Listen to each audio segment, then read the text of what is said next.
Malakas ang buhos ng ulan at ang kidlat ay tila bumibiyak sa madilim na kalangitan. Sa gitna ng kawalan, isang malaking mansyon ang nakatayo. Tila isang anino na nag-aabang. Ito ang naging kanlungan ni Elias mula sa bagsik ng bagyo. Pagod, basa at nilalamig. Itinulak niya ang mabigat na pinto.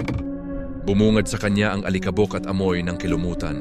Isang malawak na bulwagan na may hagdanang enggrande pero nababalot na sa agiw. Tanging ang liwanag mula sa kidlat ang nagsisilbing ilaw niya sa loob. Habang nililibot ni Elias ang mansyon, may napansin siyang kakaiba. Ang mga pader ay puno ng mga salamin. Bawat isa ay may iba't ibang disenyo, iba't ibang laki. Sa unang pagtingin, tila normal lang ang mga ito. Ngunit nang mas lumapit siya, may nakita siyang gumalaw sa gilid ng kanyang mata. Hindi ang sarili niyang refleksyon. Isang anino. Isang madilim na figura na tila sumusunod sa bawat galaw niya. Nagtatago sa likod ng kanyang anino. Sinubukan niyang lumingon pero wala namang tao sa likod niya. Tanging ang malamig na hangin lang ang dumadampi sa kanyang batok. Kinilabutan si Elias. Nagpatuloy siya sa paglalakad pero ang pakiramdam na may nagmamasid ay hindi nawawala. Bawat salamin na kanyang madaanan, naroon ang anino palapit ng palapit. Sa isang silid, natigilan siya sa harap ng isang malaking salamin. Doon, sa halip na ang kanyang refleksyon, isang imahe mula sa kanyang nakaraan ang lumitaw. Isang masayang alaala kasama ang kanyang pamilya. Ngunit biglang nagdilim ang eksena, napalitan ng isang malagim na aksidente sa kalsada, ang tunog ng nabasag na salamin at mga sigaw. Ang anino sa likod niya ay tila lumaki, mas naging malinaw. Takot na takot, tumakbo si Elias palayo sa salamin. Pumasok siya sa ibang silid, ngunit isa pang salamin ang sumalubong sa kanya.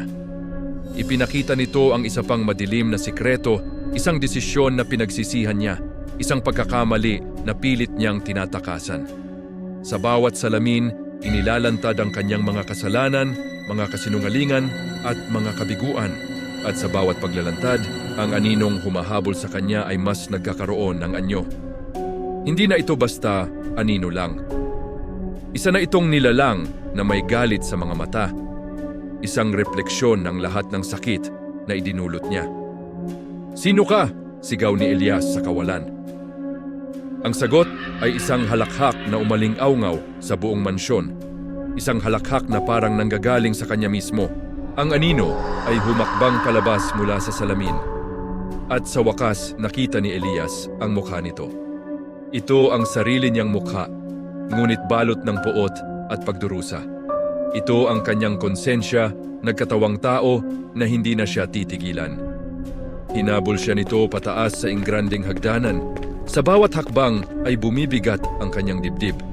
Ang bawat hininga ay parang tinik. Nakarating si Elias sa pinakatuktok ng mansyon. Isang maliit na silid na may iisang bintana, basag at nakabukas. Walang salamin dito. Akala niya ligtas na siya. Ngunit nang lumingon siya, naroon pa rin ang anino nakatayo sa may pintuan. "Hindi mo ako matatakasan, Elias," sabi nito sa boses na katulad ng sa kanya. "Dahil ako ay ikaw." Unti-unting naglaho ang anino at sa kanyang pagkawala, isang katotohanan ang sumampal kay Elias. Tumingin siya sa labas ng bintana. Ang bagyo ay wala na. Ang nakita niya ay isang pamilyar na tanawin, ang sementeryo kung saan siya nakalibing. Doon niya napagtanto ang lahat. Ang aksidente, ang kanyang kamatayan, matagal na siyang wala. Ang mansyon na ito ay hindi isang kanlungan. Ito ang kanyang isipan. Ang mga salamin ay ang mga alaala na pilit niyang iwinawaksi. At ang anino na humahabol sa kanya ay ang sarili niyang kaluluwa na hindi matahimik. Ito ang kanyang sariling impyerno. Isang walang katapusang pagtakbo mula sa katotohanang siya mismo ang gumawa ng sarili niyang kadiliman. At sa mansyon na ito, mananatili siya habang buhay na hinahabol ng sarili niyang anino. Salamat sa panonood. Kung nagustuhan mo ang kwentong ito, huwag kalimutang mag-subscribe para sa mas marami pang katatakutan.